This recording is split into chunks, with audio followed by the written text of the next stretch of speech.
पुराने समय की बात है। एक राजा था। वह बड़ा समझदार था और हर नई बात को जानने को इच्छुक रहता था।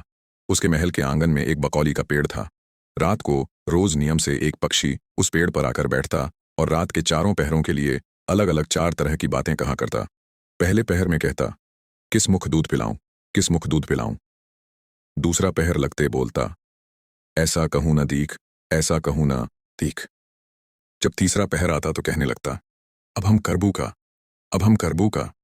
जब चौथा पहर शुरू होता तो वह कहता, सब बम्मन मर जाएं, सब बम्मन मर जाएं। राजा रोज रात को जागकर पक्षी के मुख से चारों पहरों की 4 अलग अलग बातें सुनता। सोचता पक्षी क्या कहता है, पर उसकी समझ में कुछ न आता। राजा की चिंता बढ़ती गई। जब वह उसका अर्थ निकालने में असफल रहा तो हारकर उसने अपने पुरोहित को बुलाया, उसे सब हाल सुनाया और उससे पक्षी के प्रश्नों का उत्तर पूछा।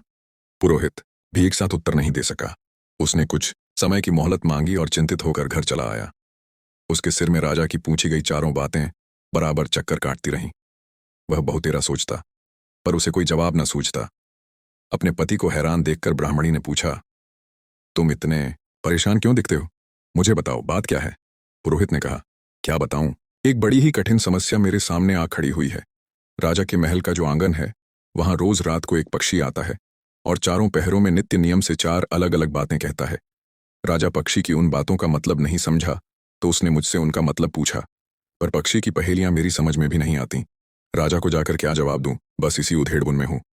ब्राह्मणी बोली, पक्षी कहता क्या है, जरा मुझे भी सुनाओ। पुरोहित ने चारों पहरों की बातें कह सुनाई। सुनकर ब्राह्मणी बोली, वाह, यह कौन कठिन बात है, इसका उत्तर तो मैं दे सकती हूँ।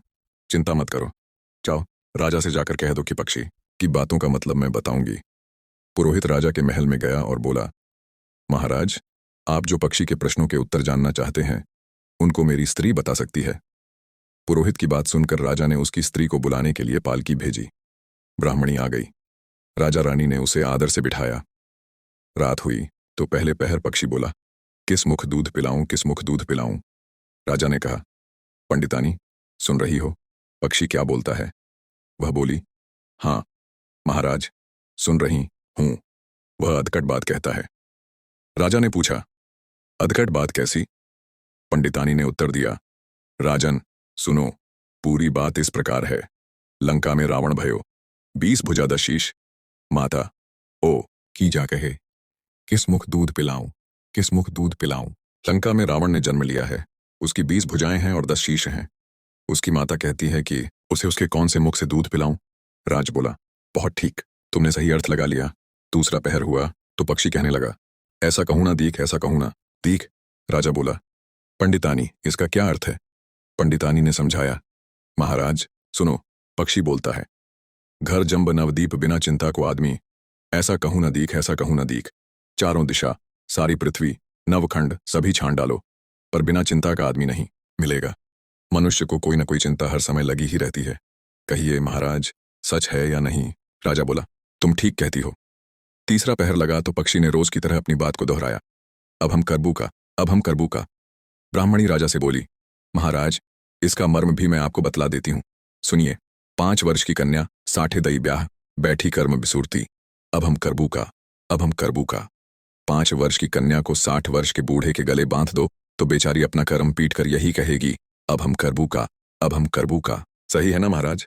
राजा बोला, पंडितानी, तुम्हारी यह बात भी सही लगी। चौथा पहर हुआ तो पक्षी ने चोंच खोली, सब बम्मन मर जाएं, सब बम्मन मर जाएं। तभी राजा ने ब्राह्मणी से कहा, सुनो पंडितानी, पक्षी जो कुछ कह रहा है क्या वह उचित है? ब्राह्मणी मुस्काई और कहने लगी, महाराज, मैंने पहले ही कहा है कि पक्षी अधकट बात कहता है। वह तो ऐसे सब ब्राह्मणों के मरने की बात कहता है, विश्वासंगत जो करें, सुरा मांस जो खाएं, बिना सपरे भोजन करें, वह सब बम्मन मर जाएं, वह सब बम्मन मर जाएं। जो ब्राह्मण वेश्या की संगति करते हैं, सुरा और मांस का सेवन करते हैं और बिना स्नान किए भोजन करते हैं, ऐसे सब ब्राह्मणों का मर जाना ही उचित है। अब बोलिए, पक्षी का कहना ठीक है या नहीं? राजा ने कहा, तुम्हारी चारों बातें बिल्कुल सही लगीं, तुम्हारी बुद्धि धन्य है। राजा रानी ने उसे बढ़िया कपड़े और गहने देकर मान सम्मान से विदा किया। अब पुरोहित का आदर भी राजदरबार में पहले से अधिक बढ़ गया।